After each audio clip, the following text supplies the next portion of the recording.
Bueno, esto es el trabajo que estoy haciendo ahora, que es reunir todos los textos que he escrito sobre la obra de Eugenio Dittborn. Y creo que el primer texto es del año 88 y hasta la fecha he escrito varios y los reúno en este borrador de trabajo editorial, mientras agrego algunas notas al pie de página y reviso la edición completa. ¿Mm?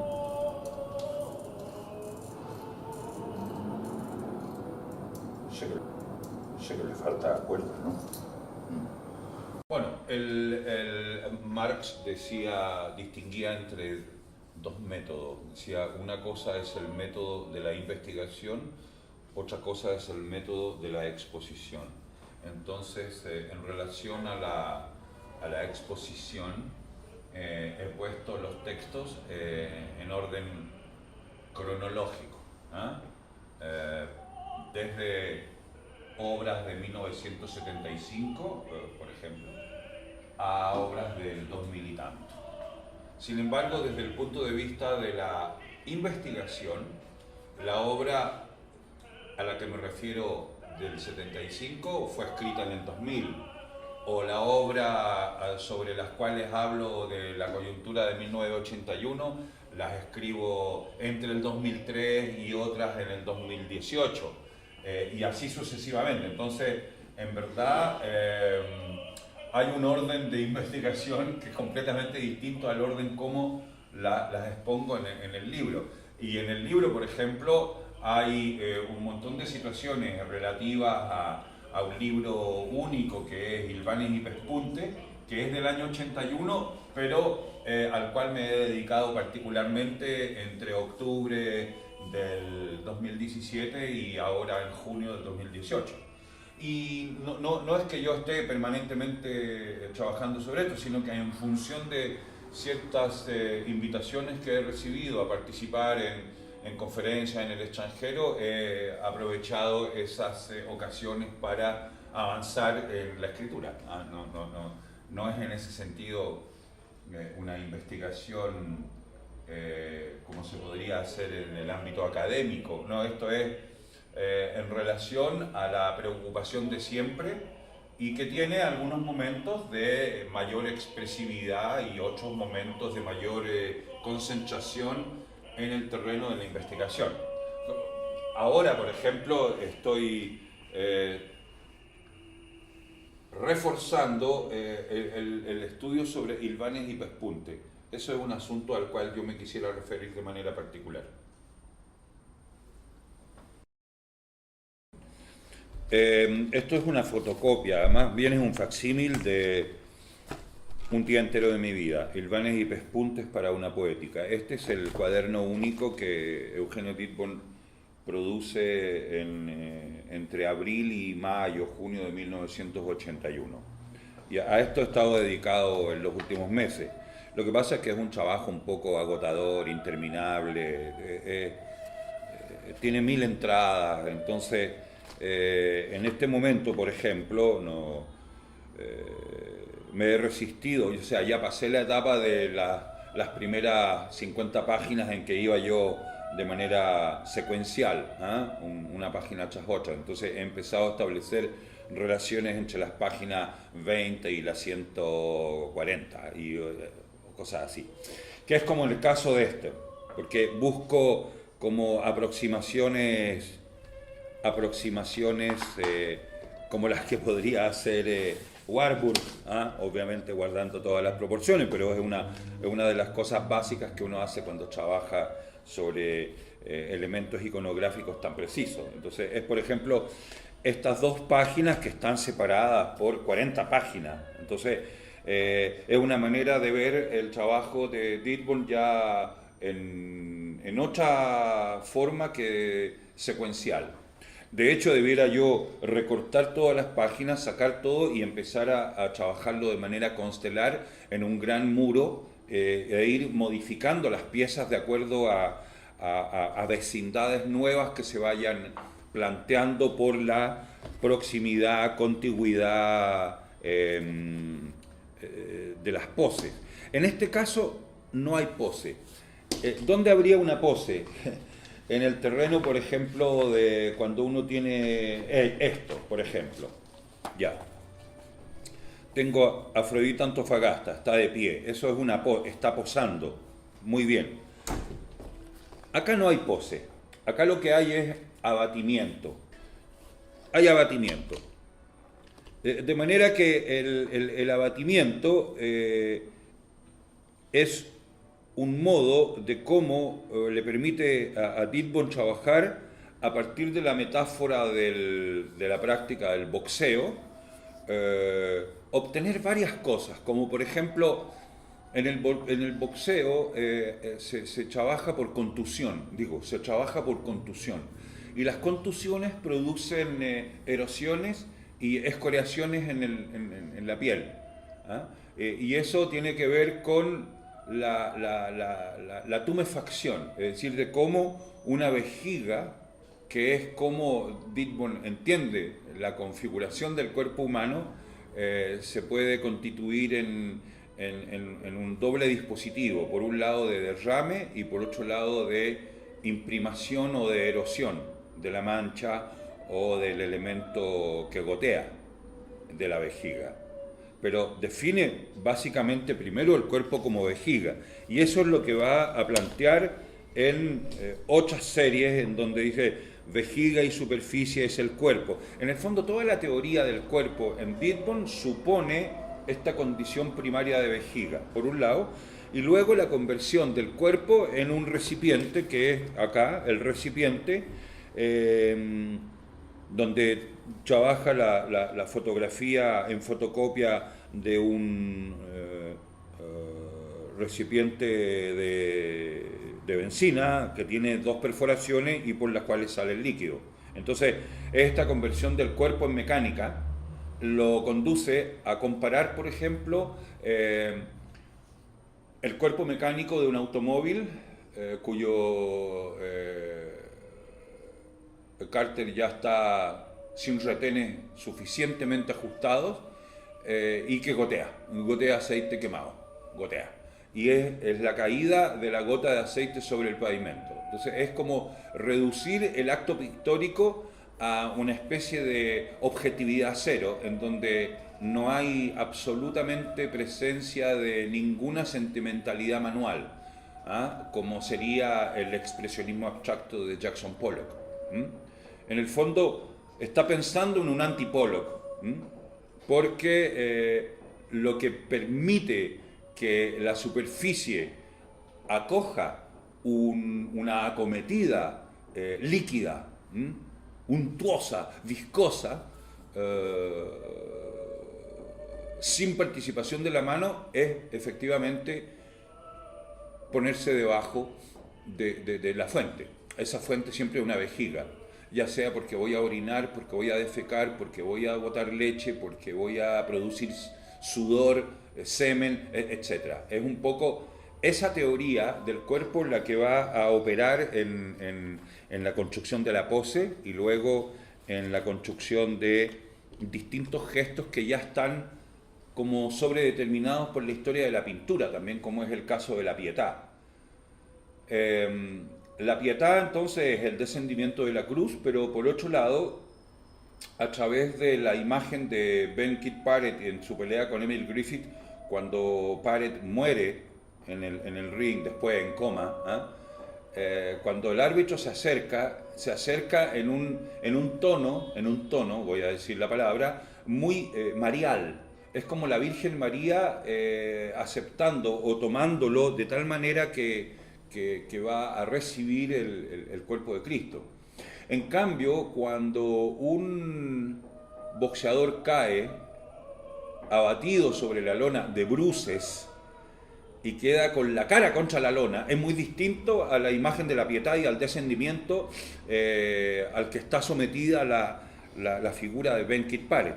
En este caso, aquí, hay un hombre que está caído con la cara contra la lona, abatido, Acá hay otro hombre que ha sido abatido también, pero por un balazo. Este es el atentado a Ronald Reagan, entonces aparece un guardia herido, está en el suelo con el arma al lado. En cambio acá el arma está puesta, porque el arma es el guante, el que produce la contusión. En cambio acá no hay contusión, hay perforación. Él está con una bala metida en el cuerpo. Acá no está con una bala metida en el cuerpo, está contuso, pero no muestra la cara. De tal manera que esta condición de abatimiento lo que hace es omitir la existencia del paño de la Verónica, es decir, de la figura del verdadero ícono de Cristo en ese caso. Pero es la noción misma de la iconicidad la que está omitida porque ha sido abatido. Entonces, el que ha sido abatido no tiene cara. Un poco esa es la idea. Bueno, es así como he venido trabajando esto y claro, es todo una manera de asociar y de producir entonces el aparato de notas con el cual voy a continuar en esta puesta en edición. Bueno, claro, como todo, no todo el mundo sabe, pero el libro único se llama Un día entero de mi vida. O sea, eso, Un día entero de mi vida, remite a un objeto literario encontrado. Es una historia de una madre que habla de cómo su hijo llega en la tarde con la camisa sucia y le pregunta qué es lo que tienes en la camisa y el niño le contesta, mamá, le dice, esto es un día entero de mi vida. Esa es la historia, que es como la historia de La Mancha.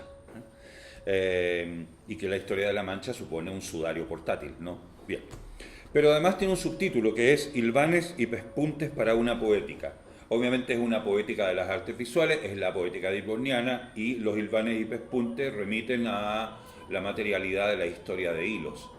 Y eso tiene que ver con un cuaderno perdido. O sea que este es un cuaderno encontrado, un día entero de mi vida, pero eso remite a un cuaderno perdido que se llama, o se llamó en el momento de su existencia efímera, el cuaderno de los sacos. Y en el cuaderno de los sacos lo principal que había era el estudio de los sacos de yute. Eso está en uno de los textos que está publicado acá y que es de 1988 y que formó parte de un catálogo de la exposición que hizo Eugenio Dittborn en el Centro Cultural Miraflores de Lima. Ahí abordé esa situación, pero la repito acá en el sentido que el cuaderno de los sacos habla de cómo Eugenio Dittborn visita lugares de compraventas de sacos, donde compra por un lado sacos nuevos de yute, pakistaní, y por otro lado compra sacos remendados. Y lo que más le interesa es el remiendo a máquina, que lo hace un especialista, de esos sacos. Entonces son sacos que están rotos ya, pero que ya sufren un primer remiendo. Y así van sucesivamente adquiriendo remiendos, y los remiendos, que son hechos con cáñamo, con hilo grueso, ya son signos escriturales, son signos. Pero ya el saco nuevo ya tenía un signo, ya tenía una firma, porque el saco pakistaní tiene una franja de colores que está hecha en el momento del tejido mismo del saco, y esa franja de colores es la franja que denomina el origen de la fábrica en la que es fabricado el saco en Pakistán. De manera que esa tela ya está firmada. Luego viene la segunda firma, que es el remiendo. Entonces los hilvanes y pespuntes tienen que ver siempre con este remiendo. Y es con el uso que hace Eugenio Dittborn del léxico que corresponde a las distintas etapas del corte y confección. De ahí que siempre va a considerar que su trabajo de citas de todo tipo, textuales y visuales, va a seguir la lógica del cajón desastre, que aparentemente no tiene ninguna lógica, pero sí posee todos aquellos pedazos de género que siempre nos va a ser útil para usar y resolver problemas y armar el bricolaje del trabajo gráfico propiamente tal. vencido por la añoranza, ¿ves? Es esta imagen. La cara contra la lona. Han caído por efecto de un hecho traumático. Ambos. Un golpe de puño y un arma de puño. Ambos están en la misma posición. Es un antipaño de la Verónica, ya lo dije. No hay impresión. El sudor y la sangre sobre la lona, que es el sinónimo de cuadrilátero. Una escena de lucha plástica, donde la propia escena es un ring en el que todos son boxeadores y se ajustan a una coreografía del combate. Didbon solo concibe las relaciones culturales como combate. Lepe la concebía como una escena de celos homosexual. Es muy interesante hacer esa distinción, sobre todo cuando el boxeo aparece como un deporte viril. Entonces está el combate boxeril con toda su coreografía en contra de la comprensión homosexual de la cultura que tiene Lepe como una escena de celos. Es como un amigo que me decía a mí, a propósito de los estudios de las escenas plásticas, te voy a hacer una escena. Ahora, cuando escribe sobre esto, hay una homogenización del gesto de abatimiento. Es el derrumbe de la pose. Por eso produce una tensión en el sistema. Primero está la pose del boxeador y luego su caída. La añoranza de la pose inicial. El tipo del servicio secreto acá es herido, porque cuidaba a otro. El boxeador se debe cuidar a sí mismo, en cambio. Junto a él ha quedado su arma. Lo que importa es que ambos están abatidos. Abatidos, pero el abatimiento es como la base misma de la añoranza a la cual Didbon se refiere cuando escribe con pluma y tinta sobre una superficie absorbente. Por lo tanto, la escritura no es nítida, la caligrafía no se va a imprimir de manera nítida. De manera que el papel secante hace efecto de erosión de la superficie, como erosión de la memoria o erosión del soporte de memoria. En ese sentido, la añoranza es un sentimiento de pena por lejanía, una ausencia, privación o pérdida de alguien o algo queridos. Es lo que pude anotar después en esto. Algunos rememoran con añoranza su infancia y su adolescencia, pero hay que pensar en que la palabra nostalgia deriva del griego nostos, hogar, y algos, dolor. Y es un sentimiento tramposo, porque no hay más paraíso que los que se inventa nuestra memoria. Se recuerda un pasado que parece mejor de lo que siempre fue. Es lo que anoto al final es, bueno, el boxeo es un deporte de contacto.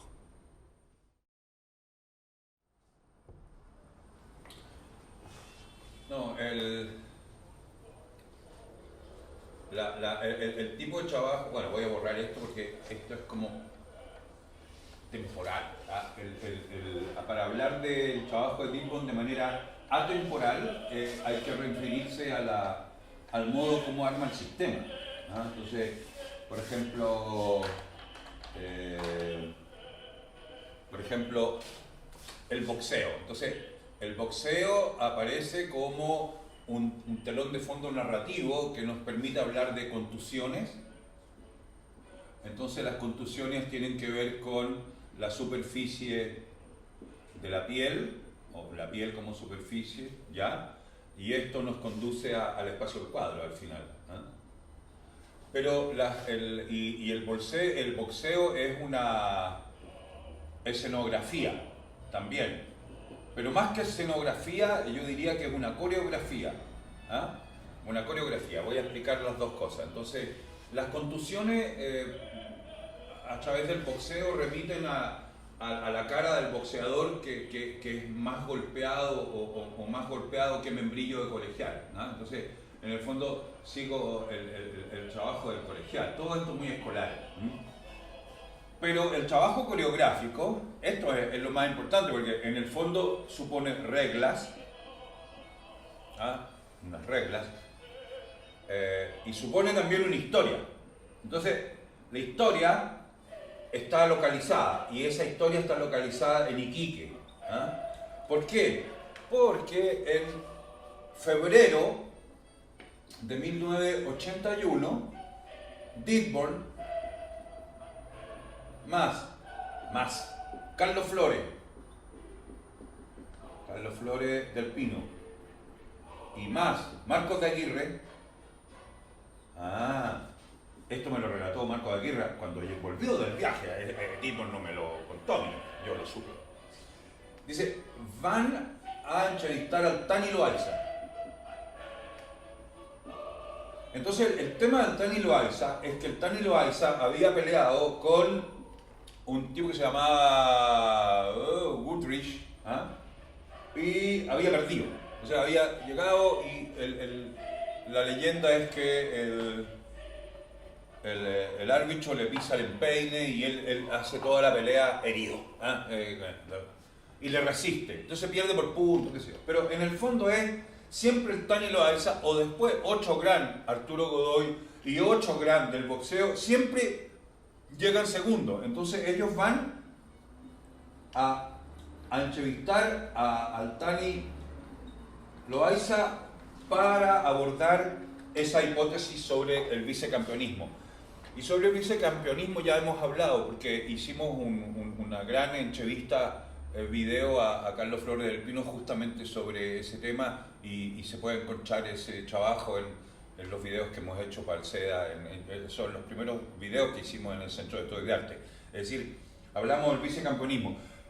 Pero la verdad es que el vicecampeonismo solo se puede explicar a través de la práctica del boxeo, es decir, de la presencia que tiene el boxeo en el trabajo de Dearborn.